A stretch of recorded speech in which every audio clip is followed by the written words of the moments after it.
Hello guys, कैसे हो? तो सबसे पहले दोस्तों स्क्रीनशॉट पर आपको लगा कर दिखा रहा हूँ, क्योंकि आप लोग भी बोलते हो कि ये क्या न्यूज़ बता रहा है दोस्तों। बट ये गवर्नमेंट ने ऑफिशियली अनाउंसमेंट की है।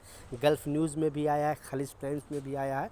क्योंकि जो भी अपडेट आता है दोस्तों, तो उसी को मैं हम लोग हिंदी में ट्रांसलेशन करके आपको न्यूज़ बताते रहता हूँ। तो चलिए स्टार्ट करता हूँ, बताता हूँ अपडेट के बारे में, जैसा कि स्क्रीनशॉट पर लगा कर मैं दिखा रहा हूँ। तो एक्चुअली हुआ क्या दोस्तों, कि पहले बहुत सारे लोग इस तरह का अभी नया कानून आया था, आपको पता है। जैसे मैं बताया दोस्तों कि जितनी सैलरी यहाँ के अरबी का है दोस्तों, उतना भारतीय लोगों को भी सैलरी मिलने वाली, क्योंकि गवर्नमेंट ने क्लियर कर दिया है।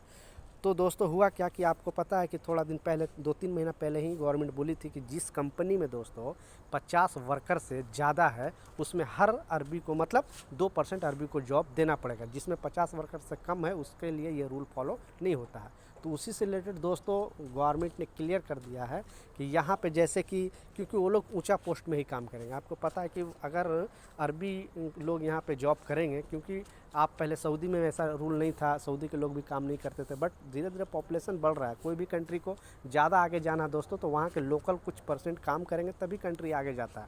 तो वही गवर्नमेंट ने ये चीज़ अभी से ही ये अप्लाई करना स्टार्ट कर दी है, और 2-3 साल के अंदर दोस्तों इनको 10% का ये लक्ष्य रखा गया है। मतलब हर कंपनी में 10% को अरबी को जॉब देना पड़ेगा। इसीलिए दोस्तों तरह तरह का ट्रेनिंग यूएई गवर्नमेंट कर रही है।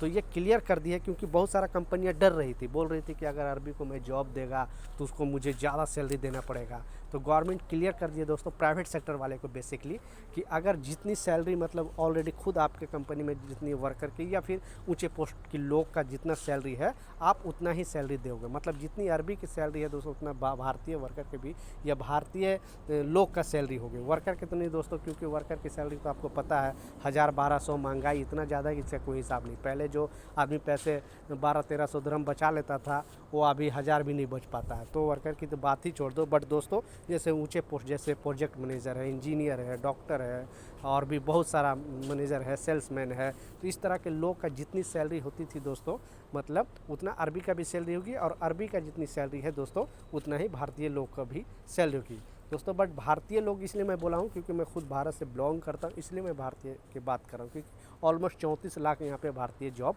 करते हैं। तो ये क्लियर हो गया दोस्तों, क्योंकि गवर्नमेंट सारे कंपनियों को ये खुश कर दिए। क्योंकि बहुत सारे लोगों को माइंड में ये कन्फ्यूजन था कि बहुत सारा कंपनियों को बेसिकली, कि ऐसा नहीं कि अरबी को मुझे ज़्यादा सैलरी देना पड़ेगा। तो ऐसा नहीं है दोस्तों। अगर जितनी आपके कंपनी में एक सिस्टम है, और मिनिमम सैलरी का रूल पास नहीं हुआ है। बट दोस्तों कल के अपडेट में मैं बताया था कि यहाँ पे गवर्नमेंट ने एक सैलरी का सिस्टम डाल दिया। बट दोस्तों ये प्राइवेट सेक्टर वाले लोग के लिए नहीं डाला था, जो गवर्नमेंट सेक्टर में काम करते उन लोग के लिए डाला था कि मिनिमम सैलरी इतना इतना होना चाहिए। मगर प्राइवेट सेक्टर में मान लिया अगर कोई इंजीनियर को सैलरी, अगर एक भारतीय की सैलरी 10,000 दिरहम है, तो जो अरबी यहाँ के लोग अगर इंजीनियर बनता है, इंजीनियर पोस्ट पे आता है, तो उसे भी 10,000 दिरहम देना पड़ेगा। ऐसा नहीं कि ज़्यादा देना पड़ेगा, अरबी है यहाँ का लोकल है, तो ऐसा कुछ नहीं। क्योंकि कंपनी लोग शिकायत कर रहे थे, ऐसे मतलब डर रहे थे। तो कंपनी के लिए ये अच्छा अपडेट है, और कंपनी को क्लियर कर दिया है कि आप लोग को ये सब चीज़ डरने की ज़रूरत नहीं है। जितने लोग पहले से जितने सैलरी थी, उतना ही सैलरी आपको देना पड़ेगा। तो अच्छा अपडेट है दोस्तों। आई होप, उम्मीद करता हूँ कि वर्कर के भी इस तरह कुछ हो जाए, और वर्कर की भी सैलरी बढ़ जाए, क्योंकि महंगाई इतना बढ़ गया है।